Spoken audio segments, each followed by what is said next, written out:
తెలుసు కదా మీ పకోడి యాదవ్ గొడ్డలి. చెలి కొడుతుందని చేస్తలేవా, చేతనైతలేని చేస్తలేవా? తెల్లారుగా లేచి యూట్యూబ్ నీకు వీడియో రికమెండ్ చేస్తే లైక్ కొట్టి సబ్స్క్రైబ్ చేయవా? మారరా, మారి లైక్ కొట్టి సబ్స్క్రైబ్ చేయి. నీకు వీడియో రికమెండ్ చేసిన పాపానికి యూట్యూబ్ నిజం కక్కుని చేస్తుందా? మారరా, మారరా, మారరా, మ్యాన్ కే రౌడే. తాత ముందు ఓడిన కావ్య పాప. ఎస్ఆర్హెచ్ అక్యూబ్ నబీ అనే బౌలర్ కోసం 8.2 crores వరకు ట్రై చేసింది, కానీ తాత ముందు నిలవలేకపోయింది. ఈ బౌలర్ ఇప్పుడు డొమెస్టిక్ లో దున్నేస్తున్నాడు.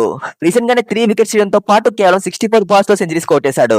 నబీ పవర్ ప్లే లో తన పవర్ చూపిస్తున్నాడు అండ్ డెత్ ఓవర్స్ లో తన దమ్ము చూపిస్తున్నాడు.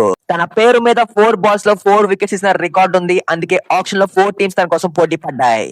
మరి ఎస్ఆర్హెచ్ ఈ ప్లే ని తీసుకోకుండా తప్పు చేసిందా? ఈ వీడియోలో చూద్దాం. హైదరాబాద్ కి అండ్ జమ్మూ కాశ్మీర్ కి మధ్య మ్యాచ్ లో హైదరాబాద్ టీం 50 ఓవర్స్ లో 268 runs కొట్టేసింది. నబీ 10 ఓవర్స్ లో 56 runs ఇచ్చి 3 వికెట్స్ ఇచ్చాడు. తర్వాత బ్యాటింగ్ చేసిన జమ్మూ కాశ్మీర్ టీం 78 runs కి 6 వికెట్స్ కోల్పోయింది. ఇలాంటి టైంలో అక్యూబ్ నబీ 64 balls లో సెంచరీస్ కొట్టేశాడు అండ్ తను ఓవరాల్ గా 82 balls లో 114 runs కొట్టేసి మ్యాచ్ ని గెలిపించాడు. టాప్ 7 లో ఎవరు కూడా 30+ runs స్కోర్ చేయలేకపోయారు. బట్ నెంబర్ 8 లో వచ్చిన నబీ అద్భుతం చేశాడు. ఈ ఒక్క మ్యాచ్ లోనే కాదు, తను ప్రతి మ్యాచ్ లో బ్యాట్ అండ్ బాల్ తో పర్ఫామ్ చేస్తున్నాడు. విజయ్ హజారే ట్రోఫీలో 6 innings లో 221 runs కొట్టేశాడు అండ్ బౌలింగ్ లో 14 వికెట్స్ ఇచ్చాడు. T20 ఫార్మాట్ అయిన సయ్యద్ ముస్తఫా ట్రోఫీలో 7 innings లో 15 వికెట్స్ ఇచ్చాడు.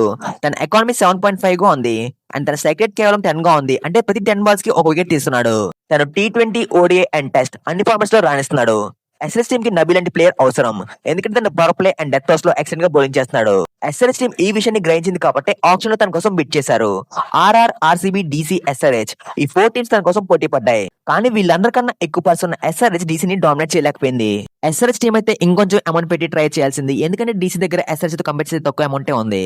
కొంతమంది ఏమంటున్నారంటే లాస్ట్ లో ప్లేస్ ని కొనడానికి ఎస్ఆర్హెచ్ వాళ్ళు డబ్బులు దాచారు, కానీ వాళ్ళు బ్రేస్ వేసి దొరికేశారు, అందుకే డబ్బులు మిగిలిపోయాయని.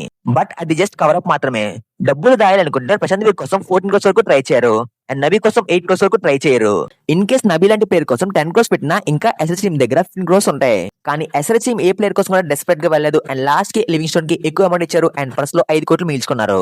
సో ఎస్ఆర్హెచ్ వాళ్ళు అయితే ఈ విషయంలో మిస్టేక్ చేశారని అనుకుంటున్నాను. నబీ జస్ట్ ఇప్పుడు కాదు, ముందు నుండి బాగా పర్ఫార్మ్ చేస్తున్నాడు అండ్ తనని ఎస్ఆర్హెచ్ టీమ్ టార్గెట్ చేయాలని వీడియో కూడా చేశాను. మరి ఈ విషయంలో ఎస్ఆర్హెచ్ టీమ్ చేసింది కరెక్ట్ కాదో కామెంట్ చేయండి అండ్ వీడియో నచ్చితే లైక్ చెప్పండి, పర్లేదు కానీ హైప్ చేయండి, ఛానల్ సబ్స్క్రైబ్ చేయడం వల్ల కానీ కాటుకోండి. ఇలాంటివి చాలా ఉన్నాయి, ఇంకా దాచాం కుప్పలు కుప్పలుగా. దేవుడు ఉన్నాడా లేడా? దేవుడు అంటే ఎవరు? మన ఛానల్ ని సబ్స్క్రైబ్ చేసిన వాళ్ళు. మన ఛానల్ ని సబ్స్క్రైబ్ చేసింది ఇప్పుడు వీడియో చూస్తున్న వాళ్ళే. దేవుడు ఉన్నాడు.